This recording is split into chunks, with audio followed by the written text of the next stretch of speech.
어디든 마찬가지지만 한국에서도 자동차 매매가 그닥 아름답지는 않습니다.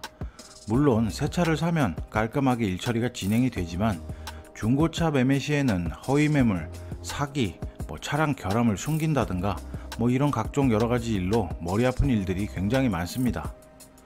역시나 필리핀도 마찬가지인데 오늘은 정말 황당한 일이 있어서 제가 알려드리려고 합니다.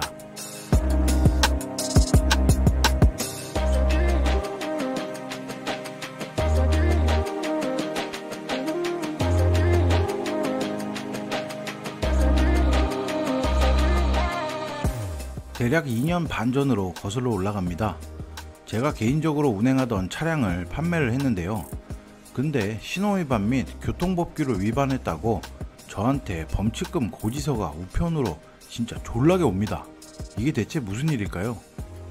일단 필리핀은 과속 단속 카메라나 기타 등등 이런 무인 단속 카메라가 많지가 않습니다. 요즘에서야 고속도로에 과속 단속 카메라가 조금씩 보이긴 하는데 불법 주정차 차량을 CCTV로 단속하는 것이 거의 없습니다. 심지어 보니파시오, 라겔, 올티가스 등 특수적인 개발 단지도 자체 보안 인력이 오토바이로 직접 돌아다니면서 단속을 하고요. 쉽게 이야기해서 거의 카메라 단속은 보기가 힘듭니다. 저도 개인적으로 필리핀에 오래 살았는데 무인 단속 카메라 같은 거를 본 게 손가락에 꼽힐 정도입니다. 근데 도대체 어떻게 저한테 이런 범칙금 고지서가 계속 날라올까요?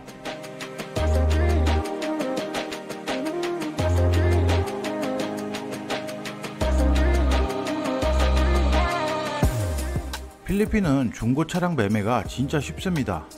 왜냐하면 공증받은 디드 오브 셀이라는 종이 한 장과 차주 신분증 복사본에 사인 3방, 그리고 매매 계약서, 차량 등록증, 차량 매매증만 있으면 차주 본인이 없어도 매매가 성립이 됩니다.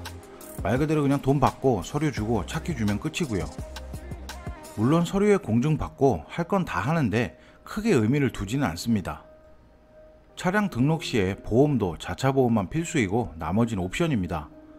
한 보험회사 조사 자료 결과에 따르면 중고차 명의 이전 시 차주가 별도의 자차 및 개인 보험을 추가 가입하는 경우는 10% 미만이라고 합니다. 참고로 새 차를 구입하면 연결된 보험회사에서 추가 보험을 가입은 해주고요. 하지만 시간이 지나면 다시 가입을 해야 되는데 다시 가입하는 사람이 10% 미만이란 얘기입니다. 중고차를 판매할 때 차량을 보여줄 때도 절대로 혼자 나가서 보여주면 안 됩니다. 사고가 날 수도 있고요. 여차하다간 셋업도 당합니다. 혼자 나가서 중고차 보여주고 테스트 드라이브 시켜주다가 두들겨 맞고 차 뺏긴 제 지인도 있습니다. 그래서 저는 중고차를 팔 때 무조건 친구나 아니면 덩치 큰 누군가와 함께 큰 주차장이나 큰 길에서 만납니다. 그리고 제가 가지고 있는 폭풍 따갈로그를 준비를 하고 나갑니다.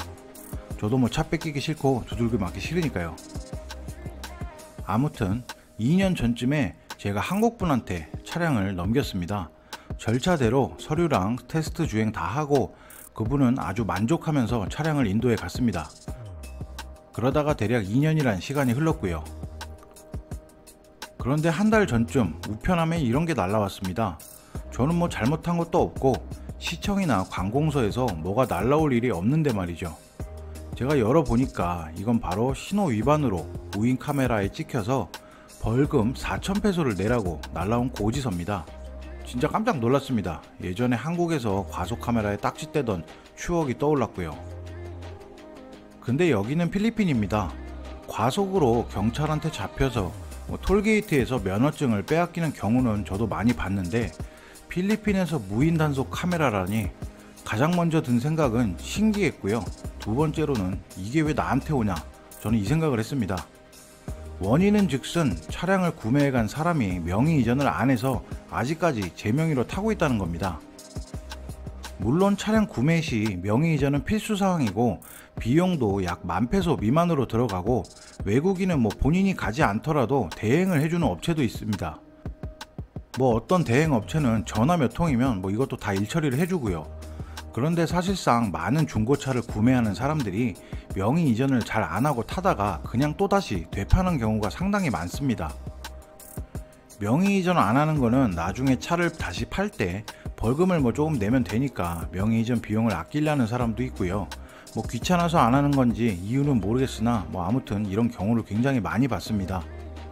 저한테 차량을 구매하신 분은 필리핀을 그래도 조금 다녀보신 분 같고, 정착을 목적으로 구매를 하신다고 해서 명의 이전 하는 법, 제가 명의 이전을 해야 하는 이유, 이런 것도 다 설명을 드렸고, 그래서 바로 진행을 한다고 하셨는데 왜 안 하고 다니시는지 이해가 안 갑니다.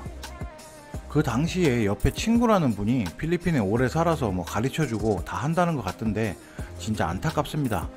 벌금도 벌금이지만 페널티까지 물어야 하는 상황이 참 안타깝네요. 이런 일이 한국 같았으면 상상도 못할 일이지만 필리핀에선 그냥 그러려니 하는 것입니다. 근데 가장 큰 문제가 있습니다.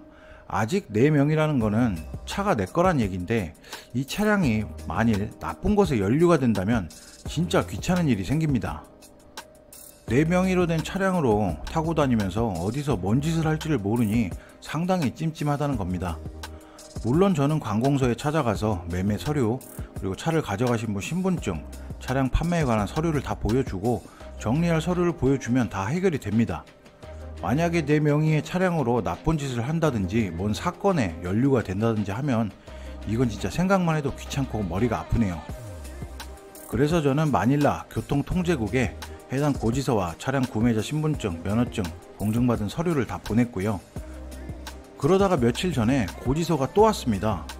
이번에는 우회전 전용 차선에서 신호 무시하고 직진했다고 또 무인 카메라에 찍힌 겁니다. 야, 진짜 이분은 뭐 하는 건지. 제가 필리핀에 10년 넘게 살면서 한 번도 경험해보지 못한 무인 단속 카메라에 2번이나 연속으로 찍힌 분입니다. 저는 이 고지서를 보고 이런 생각도 했습니다. 이분은 무슨 무인 단속 카메라 있는 곳만 가나, 아니면 뭐 일부러 모험을 즐기는 건가, 뭐 이런 생각도 했고요. 교통통제국은 이런 부분이 워낙 많아서 쉽게 처리가 되지만 그래도 귀찮은 일입니다. 저에게 소중한 시간과 노력으로 해결되는 일이라서 그나마 다행이고요. 근데 진짜 보면 볼수록 신기합니다. 저도 무인 단속 카메라를 아직도 한 번도 못 봐서 진짜 구경 한번 해보고 싶거든요.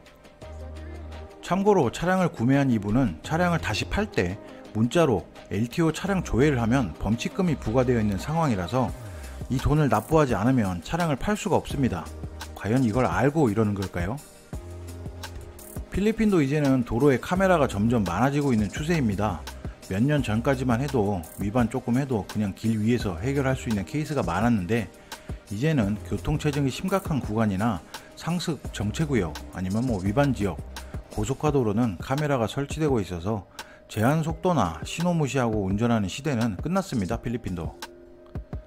필리핀을 잘 모르시는 한국에 계시는 구독자분들이 이 영상을 보시면 이해가 잘 안 되시겠지만, 필리핀을 조금 다녀보신 분들이라면 이해를 하실 겁니다. 제가 무슨 말을 하는지요. 무법천지가 통제가 조금씩 되어가고 있다는 말입니다. 발전을 하고 있습니다. 필리핀이. 뭐 일단 이런 사단이 났을 경우에는 교통통제국에 매매자 서류랑 신분증 가지고 찾아가면 되고요. 하지만 먼저 이메일과 전화로 설명을 하는 것이 빠른 업무 처리가 된다는 것을 알려드리고 싶네요. 또한 필리핀 관공서들은 페이스북으로 업무 등 민원 처리도 가능하기 때문에 이메일로 자료 송부 시 처리가 또 가능합니다. 처리 기간은 보장 못하지만 언젠간 일은 처리가 됩니다. 한국이라고 생각하지 말고 나는 필리핀이다, 내가 이길 수 없다 라고 되새기면서 기다리면 처리가 됩니다. 저는 이메일을 보내고 전화를 해서 처리를 했는데요. 뭐 저는 교통법규를 위반을 안 해서 안 받아본 건지 필리핀에 10년 넘게 살면서 처음 겪어본 황당한 일을 영상으로 만들어 봤습니다. 이 나라는 굉장히 대단한 나라입니다. 여기 필리핀은 직진 차선이 갑자기 사라지는 경우도 있고요. 직진 차선이 우회전 전용 차선으로 갑자기 바뀌기도 합니다. 이런 곳에는 돈 뜯는 악어들이 서식을 하고요. 참고로 악어는 돈 뜯고 면허증을 뜯는 교통경찰입니다. 필리핀에서 자가운전할 계획이시라면 길부터 익히는 것을 추천을 합니다. 저는. 그래야 악어를 안 만날 수 있고요. 안전도 하고요. 참고로 악어들은 잘 안 보이는 상습 위반 지역에 숨어 있는데, 그렇기 때문에 제가 자주 다니는 곳, 이런 곳은 길부터 익히는 것을 추천을 해드립니다. 마치 제 차가 무인으로 움직이는 것 같기도 하고 너무 황당한 경험담이기도 해서 오늘 이 영상을 한번 만들어 봤습니다. 이 영상이 누군가에게는 도움이 되었으면 합니다.